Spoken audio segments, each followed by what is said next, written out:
자, 그래서 우리 이 변화와 다양성에서 주로 어떤 과목이 나오냐면 화학과 생명과학이 나와요. 그래서 화학과 생명과학에서 이 변화와 다양성을 어떻게 다루고 있는지 한번 살펴보도록 합시다.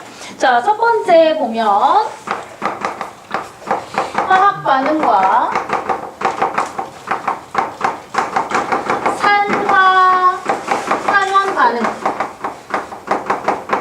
자, 제목이 이렇게 되어 있어요.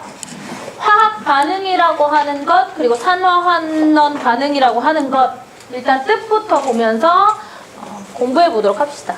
결국에 뭐 하자는 거냐면 우리가 지구에서 이렇게 살아가고 있는데 지구에서 일어나고 있는 화학 반응이 어떤 것이 있고 우리 몸속에서 화학 반응이 어떤 것이 일어나고 있는지 이런 거에 대해서 좀 알아보겠다라는 부분입니다. 자, 화학 반응이라고 하는 게 무엇인지 한번 되짚어 봅시다. 화학 반응은 뭐예요? 화학적으로 일어나는 반응. 훌륭한데? 화학 반응. 화학 반응의 특징. 화학 반응이 일어나면 새로운 물질이 만들어지는 거예요. 여러분들 화학 반응이란 말을 보면, 화학 반응이란 말은 보면 반응이 일어난 전과 후의 물질이 전혀 다르다라고 생각하시면 돼요. 오케이? 화학 반응이 일어나면 반응 전과 후의 물질이 전혀 다르다. 전혀 다른 물질이다. 혹은 새로운 물질이다라는 겁니다. 이런 것을 우리가 화학 반응이라고 이야기해요. 반응 전과 후의 물질이 왜 달라지냐면 화학 반응이 일어나면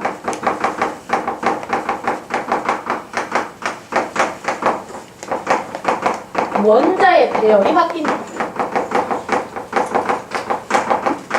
그래서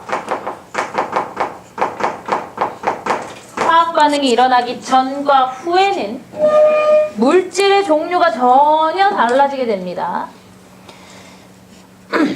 즉 우리가 어떤 물질을 연소시킨다든지, 그죠? 아니면 앙금을 만든다든지, 앙금 생성 반응, 아니면 달걀 껍데기를 식초 안에 넣는다든지. 달걀 껍데기를 식초에 넣으면 어떻게 될까? 시간이 좀 지나면 달걀 껍데기 없어져요. 녹아가지고. 달걀 껍데기에 탄산 칼슘이라는 성분을 산이 녹입니다. 그래서 없어져. 집에서 심심하면 해봐. 삶은 달걀 하나 만들어서 식초에다가 달걀 넣어. 그리고 뚜껑 닫아서 썩으면 안 되니까 냉장고에 넣어놔. 그럼 며칠 잊어먹고 있어. 한참 이따 한번 봐봐.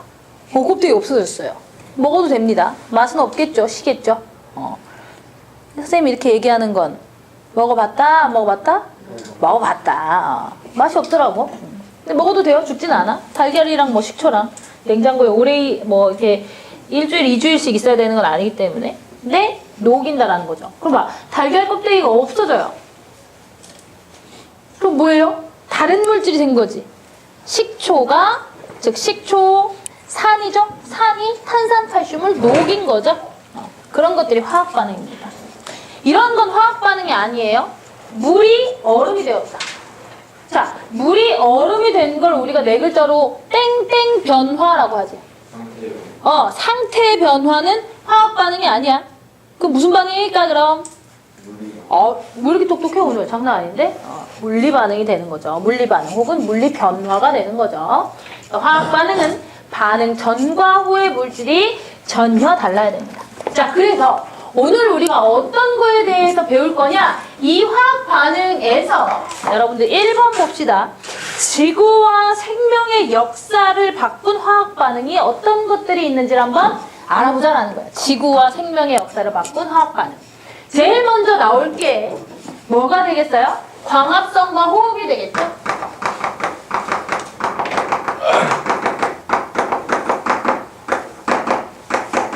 자, 광합성이라고 하는 것은 어디에서 일어나는 거죠? 식물의 땡땡땡 세포 내 소기관 엽록체에서 일어나는 거죠. 자, 광 미칠 광 아니죠? 그만 얘기해. 이 새끼. 미칠광 아니죠? 자꾸 선생님이 그러니까 이 용어가 거칠어지잖아. 너희들이 너무 사이가 좋으니까.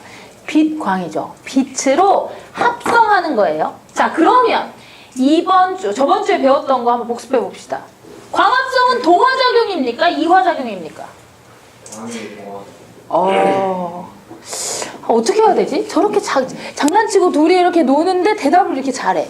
저걸 어떻게 해야 되지? 굉장히 골치 아픈 학생이군요. 훌륭해. 자, 당연히 동화작용입니다. 자, 동화작용인지 이화작용인지 모르겠어. 그럼 뭐 생각하면 되냐면 동화작용? 같아져?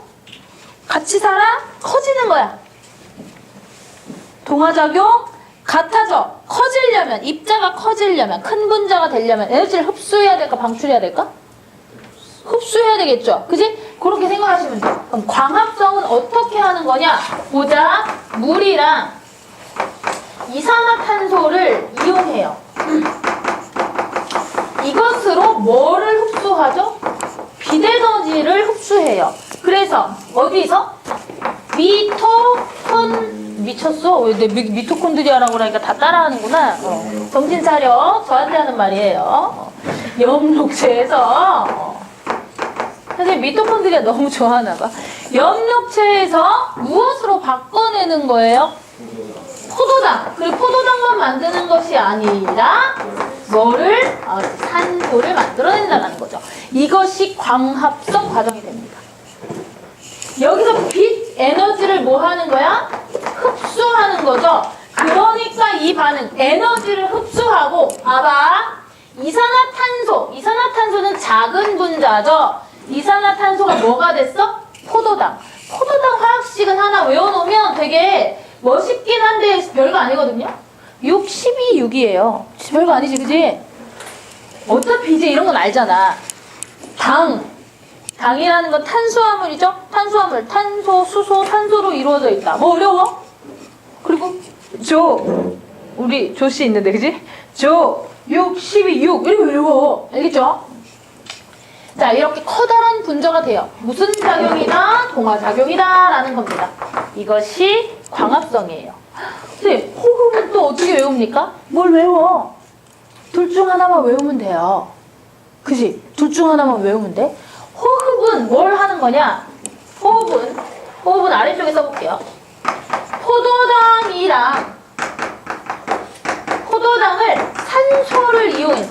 포도당을 산소로 이용해서 분해하는 겁니다. 어디에서 할까요? 내가 좋아하는 미토콘드리아. 자, 이것을 우리가 뭐라고 하냐면 세포호흡이라고 합니다. 미토콘드리아에서 세포호흡하는 거야. 그래서 무엇이 만들어지게 되느냐? 지금 나 세포호흡 했지? 뭐 나와 지금? 냄새나? 이산화탄소랑. 자, 여러분들 집에 갈 때 버스 타든 뭐 자동차 타든 택시 타는 사람 있나 혹시? 멋있게 택시 이렇게 가는 학생들 있나? 창문에다 하면 입김 생기죠? 그치? 나 입에서 뭐 나온 거? 수증기가 나온 거. 근데 차가운 창문에 붙어서 물이 되는 거잖아요. 이때 수증기 나와요. 그러니까 물이라고 그냥 쓸게요. 그리고 이러면서 무엇이 방출되는 거야? 에너지를 방출하는 거예요. 밖으로. 그래서 내가 호흡할 때마다 내 몸에 있는 세포들에는 뭐가 전달돼서 산소가 전달되고 영양소는 누가 전달시켜주고 있어요? 혈액이 전달시켜주고 있는 거야. 그러니까 심장 뛰면서 영양소 전달해주고 있고 숨 쉬어서 산소를 전달해주고 있어요. 적혈구가 다다다다당 붙어가지고 산소 전달해주잖아. 그럼 각각의 세포한테 가서 포도당이랑 산소 줘. 그럼 세포의 미토콘드리아에서 어떻게? 포도당 부셔. 포도당 부시면서 뭐? 에너지를 방출하는 거예요. 그것으로 나 뭐해? 지금 말하고 있고 움직이고 있고 체온 유지시키고 있는 겁니다. 자, 이러한 호흡 작용은 무슨 작용이에요? 큰 분자를 작은 분자로 만들기 때문에 이화작용이라고 합니다. 자, 그래서 여러분들 거기에 화학식이 하나 나와 있어요. 화학식. 여기에 있는 화학식이 하나 나와 있는데요. 그 화학식은 나중에 뒤에서 좀 자세히 볼 거니까 지금은 그냥 에너지를 흡수하고 방출하고 누가 동화작용이고 이화작용이고 하는 거 정도 보고 넘어가도록 하겠습니다. 저 1학년 때 통합과학하고 상황이 뭐예요? 어떤 계열을 선택하느냐에 따라 달라지는데요. 물, 화, 생지, 원 하죠. 아니 3학년 때 또 선택해서 또 다른 거예요. 투. 문과는 투 안 하고. 그러니까 이과는 기본적으로 한 통합과학 빼고 6과목 배운다고 생각하면 돼요. 2, 3학년 동안. 근데 내가 과중반이래. 그럼 8과목 배운다고 생각하시면 돼요. 물, 화, 생지, 원, 투. 그렇습니다. 과중반 다른 뭐 실험 같은 걸 하기도 하고요. 자, 그래서 우리 광합성과 호흡에 대해서 봤어요. 자, 괄호 2번으로 가볼게요. 이제는 화석연료의 연소. 자, 화석연료에 줄쳐놓고 여러분들 앞으로 화석연료가 나오면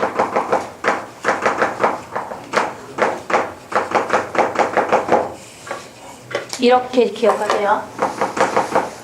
석탄, 석유, 천연가스. 이 순서로 항상 기억하도록 하세요. 석탄, 석유, 천연가스. 이 순서로 기억하다 보면 나중에 좀 편리할 겁니다. 화석연료는 이 세 가지를 일컬어요.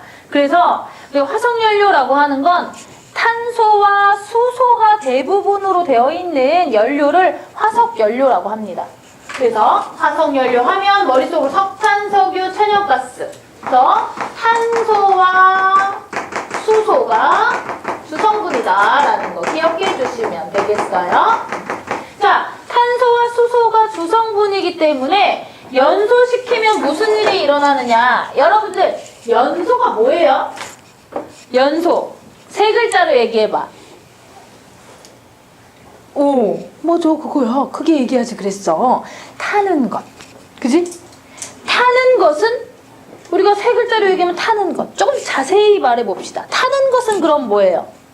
누구랑 반응하는 거야? 그렇지. 산소랑 반응하는데 천천히 단계적으로 반응해? 갑자기 격렬하게 반응해? 격렬하게. 아주 빠르게. 연소. 산소와 빠르게 결합하는 거예요. 이것을 우리가 연소라고 합니다. 그래서 연소가 되려면 무엇이 있어야 되냐면 일단 탈물질이 있어야 되겠죠? 탈물질. 그 다음 산소가 있어야 되고 그 탈물질에 산소가 결합할 수 있을 만한, 즉 우리가 눈으로 봤을 때는 불 붙을 만한 온도, 일정 정도 이상의 온도가 있어야 연소가 일어납니다. 화석연료가 한소, 수소로 되어 있기 때문에 연소를 시키잖아요. 연소를 시키면 누구랑 결합하는 거야? 산소. 산소는 화학식 쓰면 O2죠.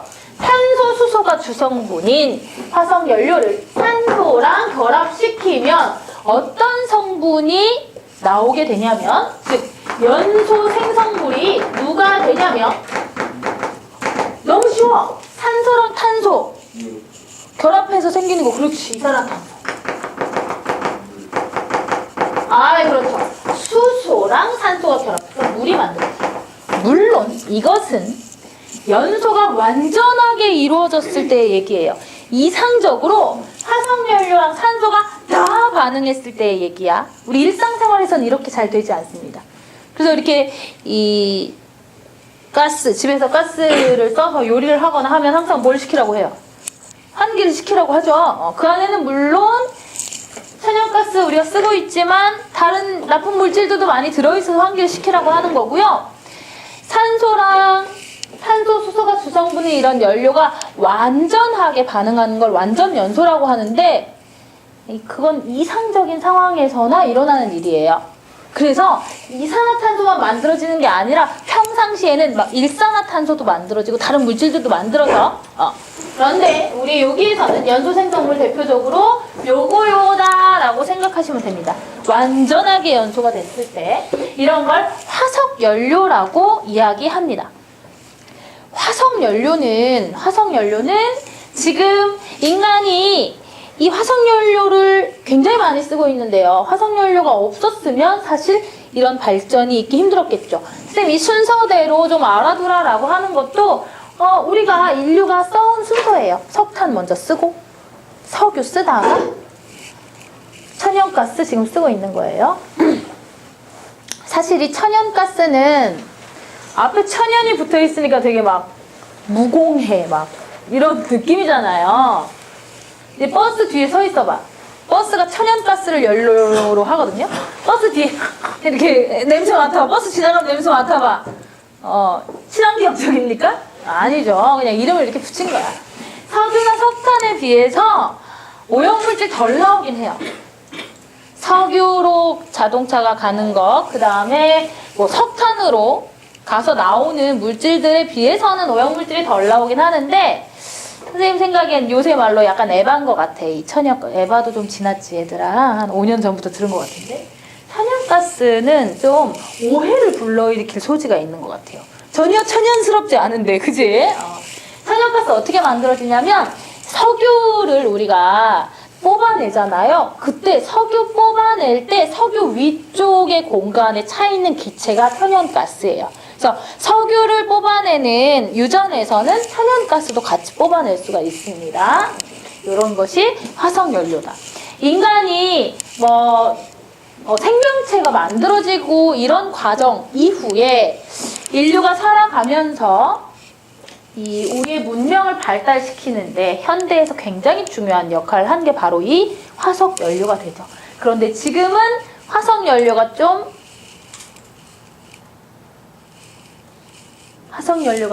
문제가 많이 되고 있죠. 뭐 때문에? 그렇지. 지구온난화를 일으키는 이산화탄소 때문에 그렇죠. 자, 그러면 이제 3번으로 가봅시다. 화석연료를 인류가 쓰기 시작하면서 이제 금속도 되게 여러 가지 금속을 쓸 수 있게 되었어요. 자, 철의 재련. 여러 가지 이제 화학 반응을 한번 보자라는 겁니다. 이런 화학 반응들 속에서 산화와 환원을 좀 알아보자. 뭐가 산화고 뭐가 환원인지 알아보자라는 단원입니다. 자, 철이라고 하는 물질을 왜 재련을 해야 되냐면 재련은 금속만 뽑아내는 과정을 재련이라고 해요. 철은 반응성이 커서 대부분 산화철의 형태로 존재합니다. 그러니까 이 얘기는 우리가 철덩어리다 해가지고 순수한 철을 땅에서 파낼 일은 없다라는 거예요. 그건 가능하죠. 금이다. 이건 가능하죠. 그지? 금은 반응성이 작아서 잘 반응하지 않는데 철은 반응성이 커요. 즉 다른 원소들이랑 굉장히 잘 반응을 하기 때문에 대부분 산화철의 형태로 존재하고 있습니다. 자연 상태에서. 그럼 우리는 뭘 해야 되냐면 철 옆에 붙어있는 산소도 떼야 되고 그 다음에 우리가 사회 시간에 들어본 철광석이라고 하는 것은 산화철만 있는 것도 아니에요. 산화철 주위에 자, 몇 주 전으로 돌아가 봅시다. 지각을 구성하는 물질 중에 제일 많은 원소가 뭐였지? 규소산소. 그렇죠. 규소산소가 결합한 걸 우리가 규산염이라고 해요. 즉 이 산화철은 규산염이랑 두두두두두두두 이렇게 붙어있단 말이야. 뭐 집어 던진다고 딱 분리되겠어? 산화철, 규산염 이게 분리되겠어? 안 되겠지. 그래서 이 철만 뽑아내는 과정이 필요하고 그것을 재련이라고 합니다. 자, 거기 용광로 그림이 나와 있죠? 한번 보세요. 용광로 그림. 자, 아래쪽에서 불타는 모습 보입니까? 아래쪽에 불 타고 있어. 저 위쪽에 철광석, 코크스, 석회석 이런 것들을 넣고 막 가열을 하네요. 그럼 이제 철과 찌꺼기들이 막 아래로 떨어지는 구조인가 봐요. 한번 봅시다. 자, 코크스라고 하는 친구는 왜 넣는지 보자. 코크스는 쉽게 얘기하면 구멍이 많이 뚫린 숯 같은 놈이다 라고 생각하면 돼요. 코크스에 써놓습니다. C라고 써놓으세요. 코크스. 탄소예요. 탄소. 탄소. 이 코크스를 산소랑 결합시켜서 일산화탄소를 만듭니다. 일산화탄소는 되게 위험한 물질인데 철을 재련할 때는 굉장히 중요하게 사용되는 물질입니다. 자, 거기 봅시다. EC 더하기 O2 해서 ECO 돼 있죠? 자, 옆에다가 이렇게 써놓습니다. 탄소의 산화. 탄소를 산화시키는 거죠. 탄소를 산화시킵니다. 자, 그 다음에 여기다 선생님이 우리말로 써볼게. 삼산화 이철. 사람 이름 같기도 하고. 삼산화. 3개, 3개의 산화, 산소과 이철. 철 몇 개? 2개. 근데 이온결합 화합물 화학식 쓸 때 금속부터 쓰죠. 양이온부터 쓰죠.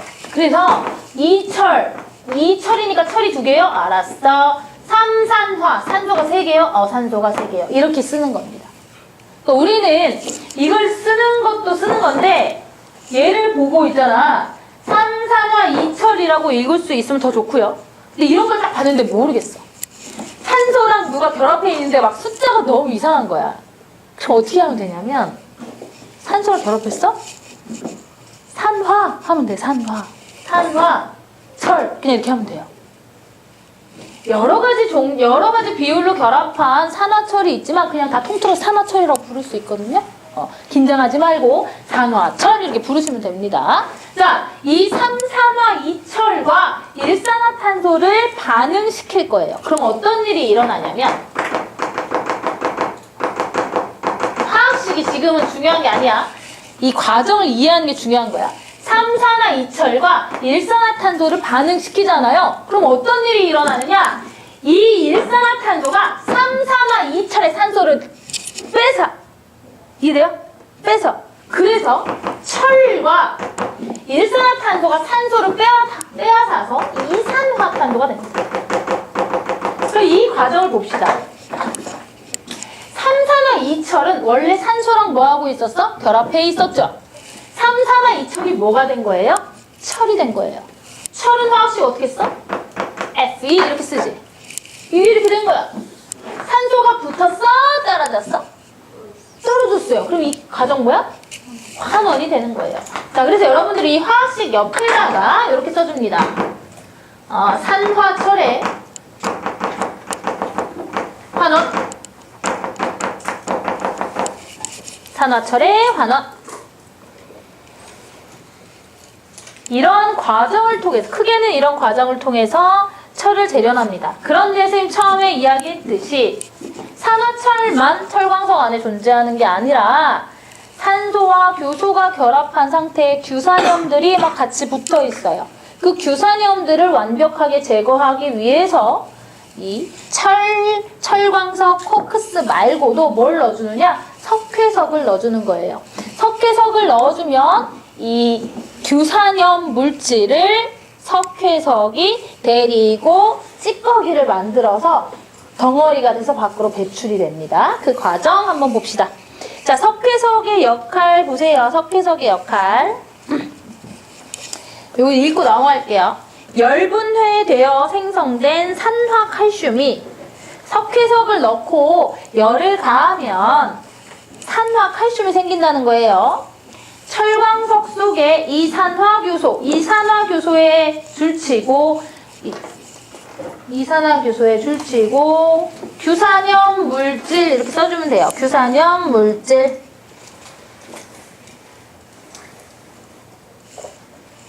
이산화교소와 결합하여 슬래그, 찌꺼기라고 생각하시면 됩니다. 슬래그를 형성하며 이산화교소를 제거한다.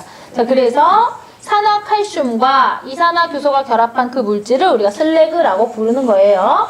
그래서 우리는 순수한 철을 얻어낼 수 있다라는 겁니다. 자, 철의 재련 과정이 산화환원이 잘 보이기 때문에 우리가 철의 재련 과정을 한번 살펴봤어요. 우리가 알고 있는 지구 중에서도 지각에 존재하는 8개의 원소가 있어요. 제일 많은 원소. 아까 여러분들이 아주 크게 대답해줘서 나 살짝 당황했어. 훌륭해. 산소, 규소가 있고요. 그 다음은 얘네들 비금속이거든. 그 다음은 다 금속이에요. 그 다음 다 금속인데 보면 알루미늄이고요. 여러분들은 외울 필요는 없어요.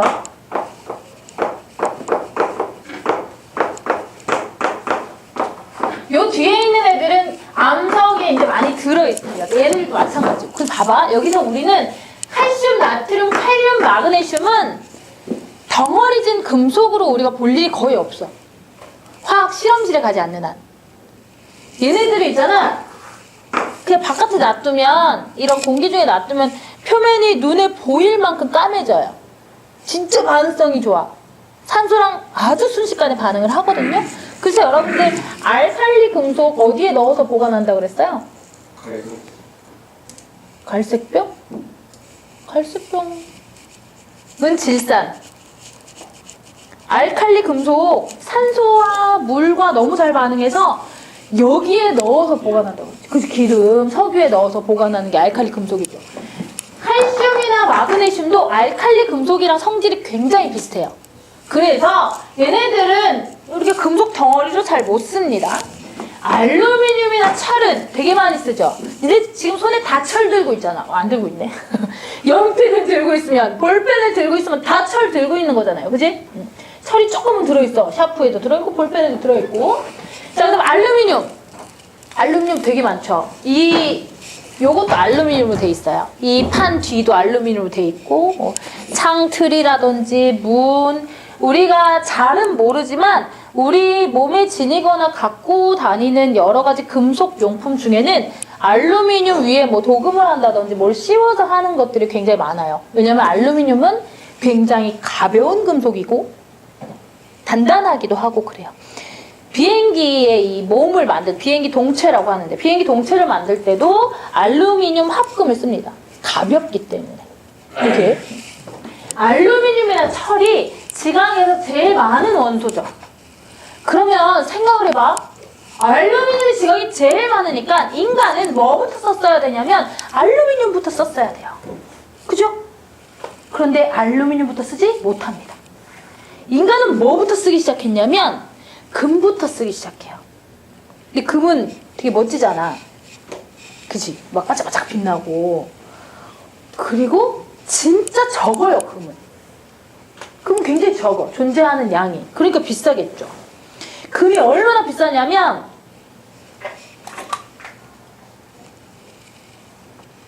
이건 못 사겠다. 너무 비싸서. 금이 어느 정도 비싸냐면 여러분들 여기 지금 커피 사온 사람 2명이나 있네. 요런 커피 파는 데 가면 설탕 종이에 이렇게 들어있잖아요. 종이에 들어있는 설탕. 어릴 때 그거 따서 먹어본 사람 없니? 가끔 있던데? 그지? 나도 먹어봤어. 괜히 또 뭔가 거기 있으니까 또 공짜니까 먹어야 될 것 같고, 그래서 심심할 때 먹어봤는데 또 뭐 설탕이 맛있잖아요. 그지? 그런 설탕이 3g, 5g 정도 하거든요.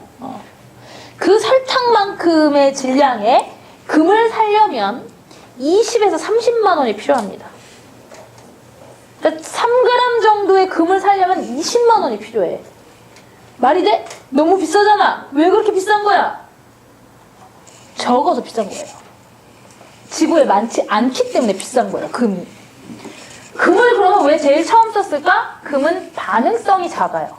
즉, 영화에 가끔 나오는데 무슨 모험하고 탐험하고 이런 영화에 보면 막 목표를 쫓아서 모험을 막 하다가 그 중에 한 명이 꼭 바닥에 떨어진 금덩어리를 보고 막 아니야 난 이걸 가지고 갈 거야 하면서 막 갈등이 일어나고 만화나 영화에서 많이 봤는데 금은 반응성이 작기 때문에 예전부터 먼저 썼어요. 근데 이제 금으로는 싸울 수가 없어. 금으로 무기를 만들어서 푹 찔렀어. 어떻게 되는지 알아? 힘주면 금이 무기니까 이렇게 잔인하지만 푹 찔러야 되는데 힘주고 뭐 갑옷 입고 그러면 금이 막 부러져. 땡큐. 순금은요 정말로 물러요. 그래서 선생님은 순금 반지를 마치 내가 슈퍼 히어로가 됐냐 순금 반지를 여기다 이렇게 놓고 눌러가지고 일자로 만들어서 DJ 얻어 터진 적이 있는데 해봐 재밌어. 남자애들은 아마 잘 될걸? 재밌더라고. 이게 이제 처음에는 조금 구부렸어요. 그럼 순금 반지가 막 이렇게 찌그러져. 왜 손에 안 들어가. 뭐 내 거 아니니까 일단 더 해보는 거죠. 그러다가 할머니 반지였는데 엄청나게 혼났던. 근데 괜찮아요. 금은방 가지고 가면 돈 조금 내면 다시 이제 반지 형태로 만들어줘. 집에서 하면 되게 울퉁불퉁한데 집에 만약에 순금 반지가 있다면 도전해보길 권합니다. 뭐 그 정도 패기는 있어야 되는 거 아니야? 청소년인데? 나 해봤어. 뭐 좀 많이 맞긴 했지만 그때의 짜릿함을 잊을 수가 없어요. 뭔가 진짜 내가 막 이렇게 굉장히 힘이 센 그런 히어로가 된 느낌이었어. 막 금을 빡 이렇게 하니까. 근데 얘들아, 반짝반짝이는 14K, 18K는 안 된다. 되게 촌스러운 색의 순금만 돼요. 순금은 멀리서 봐도 순금인 줄 알 수 있어. 순금은 누가 주면 있잖아. 감사하게 받대. 얘들 아마 순금으로 된 액세서리 이렇게 주잖아? 엄마가 뭐 아빠가 할머니가 이거 하고 다녀 그러잖아. 그럼 막 이럴걸? 진짜 이상해. 막 부글해가지고 번쩍번쩍해요. 그거는 진짜 하고 다니기 되게 힘들어. 근데 이제 누가 주시면 하고 다닌다 뻥치고 얼른 받으세요. 되게 비싸니까. 자, 그래서 금을 쓴 거야. 물러. 그리고 자연 상태에서 금으로 나와. 그냥 금덩어리로. 그러니까 쓰면 돼. 그러다가 뭐 싸울 수도 없고 금은 그냥 이 왕관 만들고 나 금 있다 이런 거밖에 안 되는 거예요. 그러다 보니까 다른 금속들이 필요해지게 됐고 우리가 잘 알고 있는 금속이 쓰이게 됩니다. 봐봐. 구석기, 신석기 다음에 무슨 기야? 아씨 피곤해. 청동기야. 청동기가 뭐냐면 구리의 합금이에요. 구리 주석의 합금인데 그래서 청동기 막 이렇게 거울 만들고 그걸로 무기 만들고 이런 거 역사책에서 봤죠. 구리를 처음 이제 재련해서 사용하기 시작합니다. 그럼 구리를 왜 재련하기 시작했냐면 구리가 다른 금속들에 비해서 더 낮은 온도에서 재련해도 돼. 즉 나무를 10그루만 베면 되는 거야.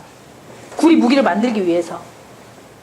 온도를 높여야 되는데 그런데 청동기 시대 다음에 뭐가 되는 거죠? 청동기 다음은 무슨 기예요? 철기죠. 청동기 다음에 철기다라는 것은 어떤 게 더 재련하기 힘들다라는 거예요? 구리보다 철이 재련하기 힘들다라는 겁니다. 철이 이렇게 많은데 철은 훨씬 더 나중에 쓰게 돼요. 철이 재련하기 훨씬 더 힘들었기 때문에. 그럼 왜 청동기 다음에 철기가 되었을까? 기술이 발전했어. 그리고 청동기를 지금 쓰는 사람 있어요? 청동기보다 철기가 훨씬 셌었던 거죠. 강했었던 거죠. 그러다가 철기 이후에는 이제 근대 사회로 넘어오게 돼요. 철기 다음에 뭐 들은 거 있어? 뭔 기 있어요? 철기 다음에? 나도 배운 지 오래됐지만 없는 것 같아. 그게 왜 없냐면 그 다음부터는 근대 사회에 진입했기 때문에 그래요. 근대 사회에서는 어떤 금속을 재련하기 시작했냐면 지구상에 제일 많은 금속인 지각에 제일 많은 금속인 알루미늄을 재련하기 시작합니다. 알루미늄은 그래서 맨 마지막에 쓰일 수밖에 없었어요. 자, 제일 많이 분포하지만 맨 마지막에 쓰인 알루미늄 뭐 때문에 반응성이 가장 크다라는 거예요. 반응성이 가장 크다라는 말은 이렇게 해석하면 되죠. 재련이 어렵다. 또는 재련하는데 많은 에너지가 든다. 요렇게 여러분들이 해석을 하시면 되겠죠. 그래서 현재는 우리가 여러 가지 금속을 다 사용하고 있죠. 알루미늄도 많이 쓰고 철도 많이 쓰고 사실 철이 없었으면 이렇게 인류가 발달하기 굉장히 힘들었을 거예요. 그래서 그리고 철은 아직도 계속 진화하고 있습니다. 점점점 더 단단한데 부러지지 않고 뭐 힘을 견디는 능력 이런 것들이 계속 더 발전돼 나가고 있어요. 이러한 금속들 그리고 화석연료, 광합성과 호흡 이러한 모든 화학 반응들 인류가 생존하는 데 필요한 화학 반응 그리고 생명체가 생존하는 데 필요한 이러한 화학 반응들의 공통점이 뭐냐면 산소가 왔다 갔다 한다라는 겁니다. 산소가 왔다 갔다. 산소가 붙었다 떨어졌다 붙었다 떨어졌다. 근데 얘들아 봐봐. 산소가 많이 붙으면 지금까지로 봤을 때 좋아 나빠? 인간은 산소를 떼려고 했어? 붙이려고 했어? 떼려고 했죠. 그지? 여러분 머릿속에 그렇게 이미지를 가져놓으세요. 산소와 결합하면 별로 안 좋아. 산소와 결합하면 철로 치면 늙은 거야. 사람으로 치면 늙은 거야. 여기? 산소를 떼내면 자, 철에서 산소를 떼면 유용해지죠. 알루미늄에서 산소를 떼면 유용해지죠. 이해돼요? 자, 산소를 떼내는 과정을 우리가 두 글자로 뭐라고 하지? 환원이라고 이야기하죠. 환원되는 것이 더 우리에게 필요한 물질이 만들어지는 과정이다라는 걸 기억해 주세요. 자, 그러면 99페이지로 가서 산화 환원 반응에 대해서 좀 자세히 보도록 합시다.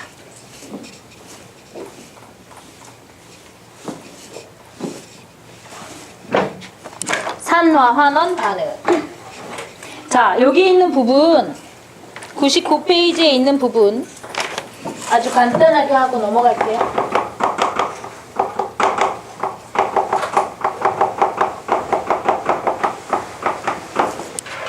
자, 산화 반응이라고 하는 거 우리 책에 있는 괄호 1번과 괄호 2번을 한꺼번에 정리하고 넘어가도록 하겠습니다.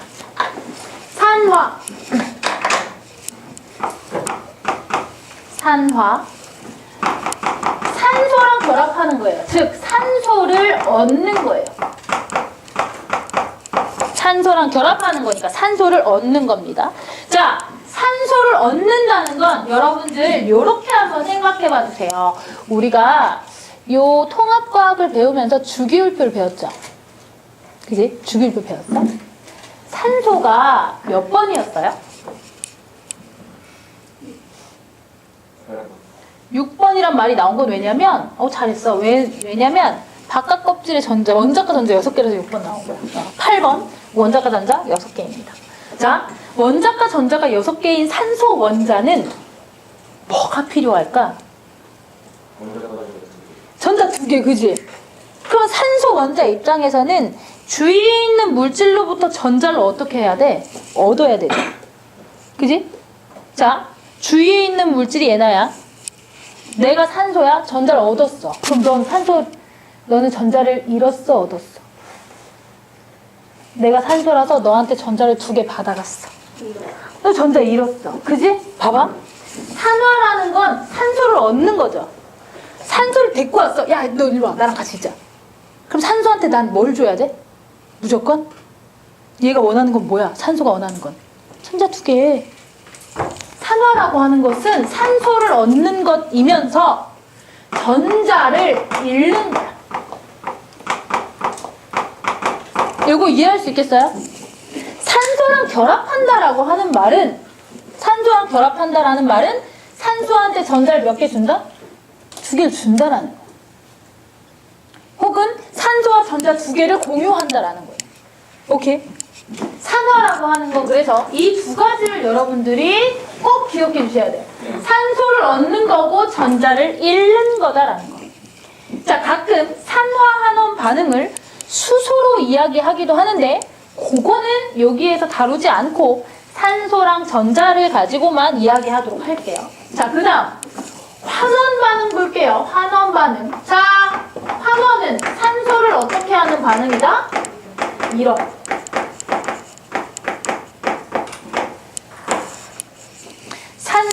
잃어.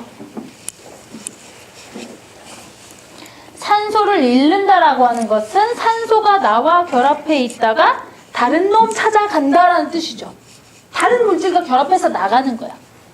그럼 지 필요했던 전자는 그 다른 물질한테 받으면 되겠죠. 이해됩니까? 그러면 환원이라고 하는 것은 전자를 어떻게 하는 거야? 뺏겼던 전자를 얻는 거야.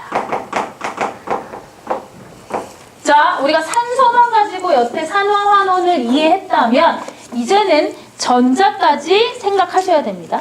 근데 이걸 있잖아. 그냥 이렇게 써놓으면 산화가 산소를 얻은 전자를 이렇게 외우는 친구들이 꼭 있어. 근데 있잖아. 너무 그렇게 텍스트를 하나하나 외우려고 하지 말고요. 산화, 산소와 화학 반응. 오케이? 산화는 산소를 얻는다는 건 이 단어에서 이미 알 수 있지. 그지? 산화됐다라는 말 자체가 우리한테 되게 어려운 말이 아니잖아요. 그지? 철이 산화됐다. 철이 녹슬었구나. 산소랑 결합했구나. 이렇게 생각할 수 있잖아. 그리고 나서 산소의 성질을 생각하는 겁니다. 산소 원자의 성질. 산소는 원자과 전자가 6개이기 때문에 다른 물질로부터 전자를 2개 얻으려고 한다. 산소가 얻으려고 하니까 산소랑 결합하는 물질, 산소를 얻는 물질은 당연히 전자를 어떻게 된다? 잃게 된다.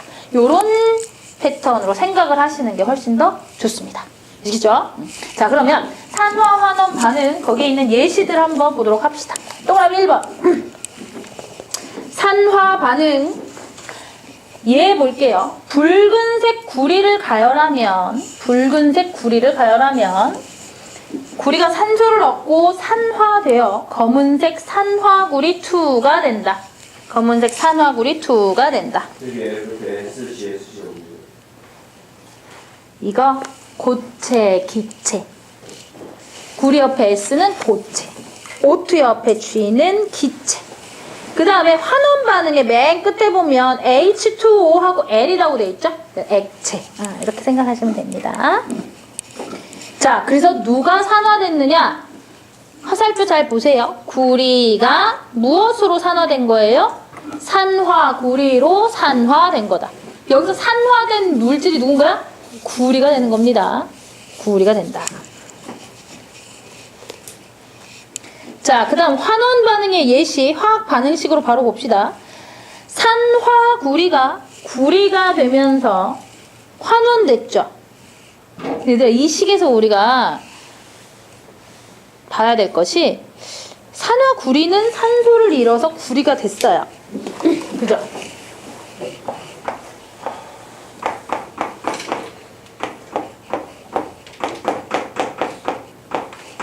자, 산화구리는 이렇게 구리가 되면서 환원됐다라고 써있잖아요. 근데 봐. 그럼 산소가 어디 가? 사라져? 아니죠. 그 산소 누구한테 줬어? 수소한테 너나 가져라 하고 줘버렸어. 수소는 물이 되면서 뭐가 된 거예요? 수소 입장에 생각해봐. H2 입장에 생각해봐. 난 H2였어. 근데 누구랑 결합했어? 산소랑 결합했어. 얘 입장에서 지금 뭐 된 거야? 산화된 거야. 봐봐. 우리가 내기를 해도 있잖아.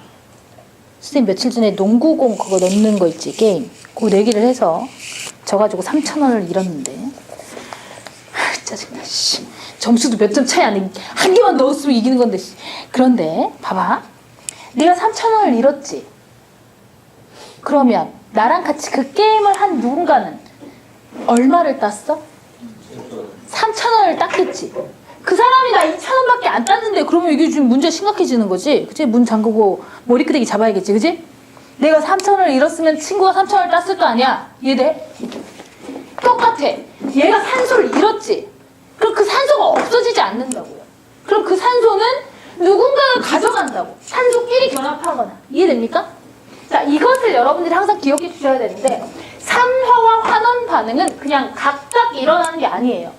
예시에서는 그냥 산화는 산화만 표시하고 환원은 환원만 표시한 겁니다. 산화, 환원 반응은 항상 동시에 일어나요. 이것은 자연의 이치야. 그지? 선생님이 너무 이렇게 뭐랄까 질 낮게 예를 들었나? 농구 게임 돈 내기로? 자, 산소를 잃은 물질이 있으면 산소를 얻은 물질도 있다. 항상 산화환원 반응은 동시에 일어난다라는 것을 기억하시고 이것을 우리가 무엇이라고 부르냐면 산화환원의 동시성이라고 부릅니다. 동시성. 동시성이라는 말 어디서 들어봤죠? 그래서 거기다가 산화환원 반응의 동시성 괄호 쳐놓으세요.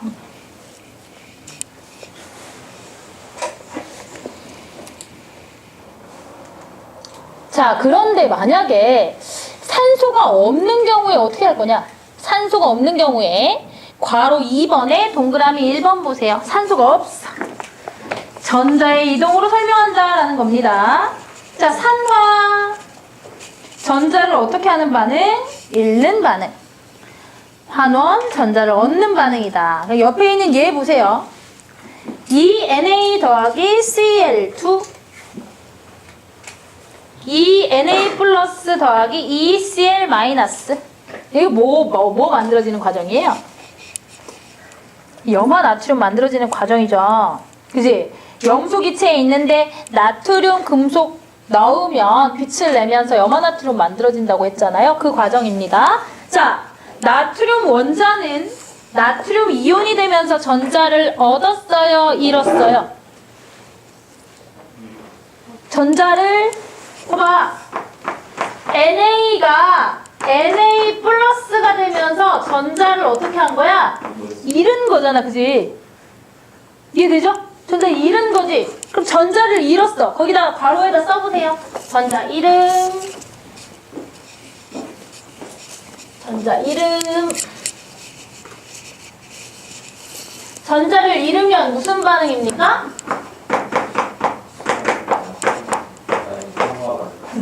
산화 반응이 되죠.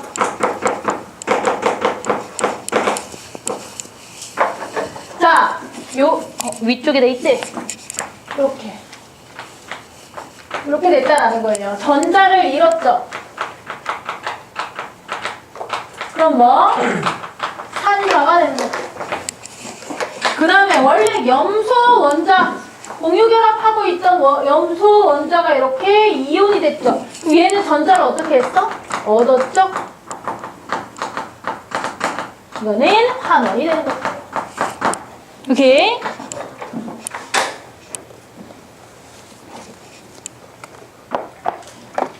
자, 이 반응 역시 산소로 생각했을 때랑 똑같아. 산소를 두 개 누가 얻었으면 산소를 누군가가 두 개 잃었어요. 전자도 마찬가지예요. 전자를 하나 잃으면 전자를 하나 얻은 물질이 있고 전자를 두 개 잃으면 전자 두 개 얻은 물질이 있다라는 거. 자, 그래서 한 장 넘겨봅시다. 이러한 산화환원 반응에 우리 주위에 어떤 산화환원 반응이 있는지 살펴보자. 앞에서 나왔던 거니까 쭉 훑어보고 넘어갈게요. 자, 동그라미 1번. 광합성과 호흡. 무엇이 산화되고 무엇이 환원되는지를 보기 좋게 선생님이 정리를 해놓은 거예요. 이렇게 정리해서 봅시다. 자, 식물의 엽록체에서 빛에너지를 이용하여 이산화탄소와 물로 포도당과 산소를 만든다. 자, 요 식과 여러분들 책 앞에 있는 식이 조금 다르게 생긴 이유는 물 때문에 그래요. 물. 실제로는요, 여러분들 98페이지의 식 좀 한번 보실래요? 98페이지 위쪽에 보면 12H2 더하기 6CO2 이렇게 돼 있죠. 그리고 나서 다시 이제 넘겨서 광합성이 있는데 보세요. 6CO2 더하기 6H2O 이렇게 돼 있죠. 물이 있잖아. 처음에 필요하고 나중에 포도당이랑 산소가 만들어지고 나서도 물도 만들어져요. 그런데 반응 전과 후에 물이 있으니까 그거를 한쪽을 생략해 버린 겁니다. 요 식은. 여러분들이 이렇게 기억하셔도 괜찮아요. 자, 그 다음 호흡으로 산화하는 확인하고 넘어갈게요. 미토콘드리아에서 세포 호흡으로 포도당과 산소가 반응하여 이산화탄소와 물이 생성되고 에너지가 발생한다. 봅시다. 포도당이 이산화탄소가 되면서 뭐가 됐대요? 산화가 됐대죠. 자, 이때 있잖아. 산화나 환원을 따질 때 일단 산소를 보고요. 산소를 보고 그 다음에 산소나 수소가 아닌 다른 물질 여기에선 누구예요? 산소, 수소를 제외한 물질은 탄소밖에 없죠. 탄소 입장에서 산소를 얻었는지 잃었는지 생각하시면 됩니다. 자, 처음에 탄소 봐봐. C6H12O6예요. 탄소와 산소의 비율이 몇 대 몇입니까? 1대1이었죠. 그런데 이산화탄소 보세요. 탄소와 산소의 비율이 몇 대 몇이에요? 1대2가 되죠. 산소가 비교적 많아졌죠. 그러니까 이게 산화 반응이다. 이렇게 판단하시면 돼요. 자, 그 다음 6O2 산소가 물이 되면서 산소와 결합했던 산소가 수소와 결합해 있죠. 그래서 이 반응이 환원 반응이 됩니다. 자, 그 다음 동그라미 2번 메테인의 연소. 자, 메테인은 우리가 집에서 사용하는 가스의 주 성분이 메테인입니다. 메테인의 연소 반응식 정도는 여러분들이 아무것도 없는 상황에서 메테인의 연소 반응식을 쓰세요 했을 때 쓸 수 있으셔야 됩니다. 개수 맞추기 정도 할 수 있겠죠. 자, 그 다음에 동그라미 3번 아까 봤으니까 요거는 넘어가도록 할게요. 오타 하나만 고치고 넘어가겠습니다. 100페이지의 왼쪽 아래에 보면 철의 부식, 괄호하고 산화 방지라고 돼 있어요.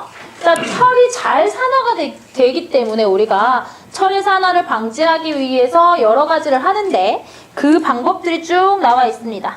맨 마지막에 눈으로 쭉 읽으시고 기름칠, 페인트칠, 에나멜칠 등을 한다.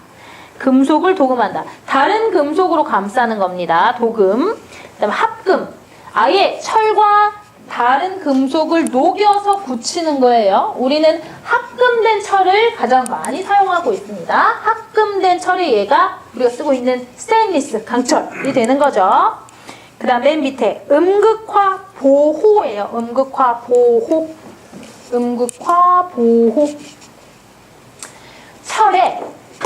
철에 다른 산화가 잘 되는 금속을 달아놔서 그 금속이 산화되게 하는 방법이 음극화 보호라고 하는 방법입니다. 자, 여기까지 보겠고요. 여러분들 100일 100일은 숙제라고 적어놓고 잠깐 쉬세요.